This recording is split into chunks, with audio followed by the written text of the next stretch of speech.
हे students, welcome back, welcome again. तो जैसा कि हमने पिछली वीडियो में डिस्कशन किया था बेसिसिटी और रेजोनेंस के रिलेशन का, वैसे ही आज हम लोग कुछ नई नई बातें, कुछ नई नई वेरिएशन बेसिसिटी ऑफ अमाइंस के बारे में पढ़ेंगे। अगर आपने पिछली वीडियो नहीं देखी है तो डिस्क्रिप्शन बॉक्स में उसको ज़रूर देखें।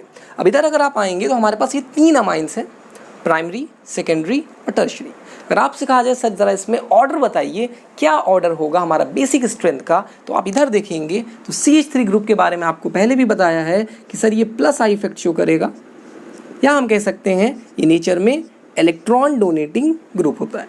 तो इलेक्ट्रॉन डेंसिटी इस तरफ जा रही है। अब ये नाइट्रोजन जो है अपना लोन पेयर डोनेट करना चाह रहा है किसी को, और इधर से इलेक्ट्रॉन्स आ भी रहे हैं, तो फिर इसके लिए तो आसानी हो जाएगी। भाई ये डोनेट करना चाह रहा है और इधर से इसको भरपूर इलेक्ट्रॉन्स मिल रहे हैं, इलेक्ट्रॉन डेंसिटी खूब सारी मिल रही है, तब तो ठीक है।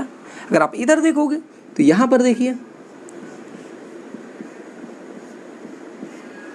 तो दोनों तरफ से इलेक्ट्रॉन डेंसिटी आ रही है। नाइट्रोजन के लिए अपने इलेक्ट्रॉन को डोनेट करना आसान हो जाएगा, तो फिर हम क्या कहेंगे कि नाइट्रोजन इस पर्टिकुलर अमाइन की बेसिक स्ट्रेंथ कुछ बढ़ जाएगी। अगर आप यहाँ पे देखेंगे तो देखिए 3 है हमारे पास।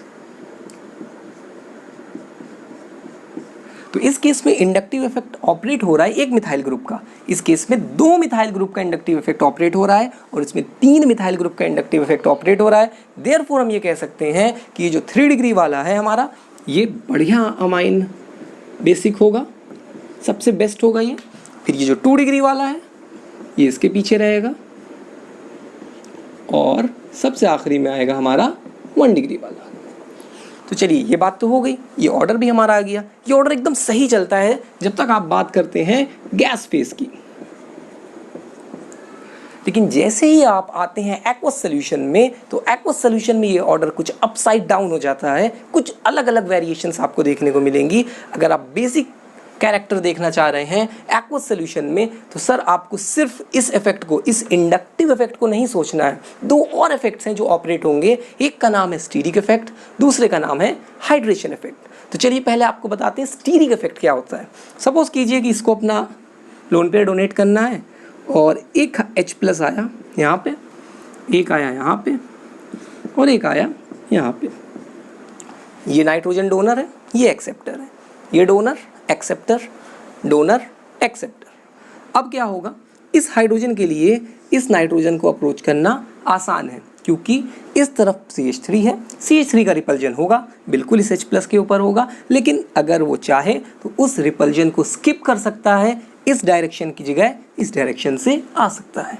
इस वाले की बात करी जाए तो इधर से CH3 की तरफ से आना थोड़ा मुश्किल है, रिपल्जन होगा, इधर से भी रिपल्जन होगा, लेकिन हाइड्रोजन के साइड से थोड़ी बहुत प्रोबेबिलिटी है। अगर आप इधर बात करोगे तो इधर भी CH3, इधर भी CH3, इधर भी CH3, तो हर तरफ से रिपल्जन है। तो इस हाइड्रोजन का इधर आना और यहाँ से लोन पेयर इधर आना थोड़ा सा मुश्किल है इस रिपल्जन की वजह से, जिसको हम लोग कहते हैं स्टीरिक रिपल्जन। तो एक बात तो ये हो गई हमारी स्टीरिक इफेक्ट की, कि स्टीरिक रिपल्जन हमसे ये कहता है कि यहाँ पर डोनेशन आसानी से हो जाएगा, यहाँ पर थोड़ा मुश्किल में होगा, और ये वाला तो सबसे आखिरी में होगा। तो फिर एक बात हो गई स्टीरिक इफेक्ट, उसको भी हमें कंसिडर करना है। दूसरी चीज़ आती है हमारे पास हाइड्रेशन इफेक्ट। हाइड्रेशन इफेक्ट हमसे क्या कहता है कि देखिए, अगर आप इसका एक्वस सोल्यूशन कंसिडर कर रहे हो तो एक्वस सोल्यूशन में क्या होगा, पानी, वाटर। वाटर में पोलैरिटी कैसे होती है, माइनस प्लस, इलेक्ट्रोनेगेटिविटी के बेसिक्स हैं। यहाँ पे नाइट्रोजन में कैसे पोलैरिटी होगी, नाइट्रोजन पे माइनस और इन दोनों हाइड्रोजन्स पे प्लस। अब ये प्लस और ये माइनस, यहाँ पे हो गई हाइड्रोजन बॉन्डिंग। ये भी हाइड्रोजन किसी के साथ ऐसे ही हाइड्रोजन बॉन्डिंग कर लेगा। अब जैसे जैसे बॉन्डिंग होती है वैसे वैसे स्टेबलाइजेशन होता है, और जहाँ स्टेबलाइजेशन हो गया वहाँ बेसिक स्ट्रेंथ बढ़ जाती है। तो यहाँ पे स्टेबलाइजेशन काफ़ी अच्छा है, क्योंकि बॉन्डिंग के लिए 2 एसिडिक हाइड्रोजन अवेलेबल हैं। लेकिन अगर आप यहाँ पे बात करोगे तो हाइड्रोजन हमारे पास सिर्फ सर एक अवेलेबल है, एसिडिक हाइड्रोजन, तो आपने ऐसे करा दी।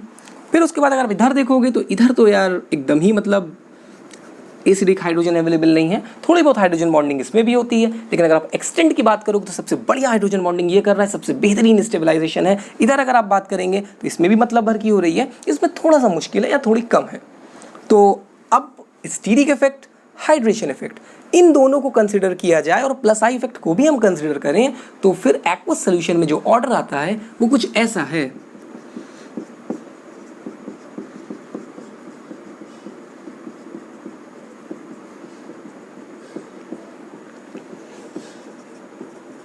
तो अगर आप एक्वस सोल्यूशन में देखेंगे तो गैस फेज में हमारा जो ट्राई मिथाइलामाइन था, टॉपर था, वो एक्वस सोल्यूशन में पीछे आ गया है।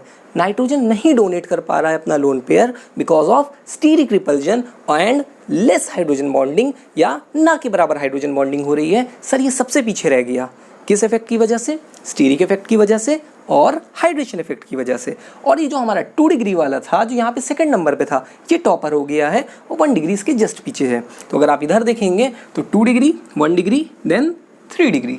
तो ये हमारा ऑर्डर रहता है एक्वस सोल्यूशन में और गैस फेज में। बच्चे बहुत जल्दी में रहते, पढ़ लेना चाहिए सवाल। बात किसकी हो रही है? अगर एक्वस सोल्यूशन की हो रही है तो इस पे टिक लगाना है, और अगर गैस फेज की बात हो रही है तो सर इस पे टिक लगाना है। वैसे ही हमारे पास अगर आप कहेंगे सर इथाइल डेरिवेटिव है तो C2H5NH2, C2H5 whole twice NH और C2H5 होल थ्राइस N। अब अगर आपसे पूछा जाए कि भाई इसमें ऑर्डर बताइए, तो फिर इसमें ऑर्डर हमारा कुछ ऐसा रहता है, C2H5 whole twice NH, then C2H5 whole thrice N, then C2H5NH2। ये हमारे एक्वस फेज में ऑर्डर रहेगा बेसिसिटी ऑफ अमाइन अगर आप इथाइल अमाइन कंसिडर कर रहे हैं। तो ये ऑर्डर हाइड्रेशन इफेक्ट और स्टीरिक इफेक्ट दोनों के ही रिस्पेक्ट में है। तो I hope you like it. इसका बढ़िया सा स्क्रीनशॉट ले लीजिए। नेक्स्ट वीडियो में ऑर्थो इफेक्ट के बारे में बात करेंगे। तो keep sharing, keep loving, keep studying. All the very best.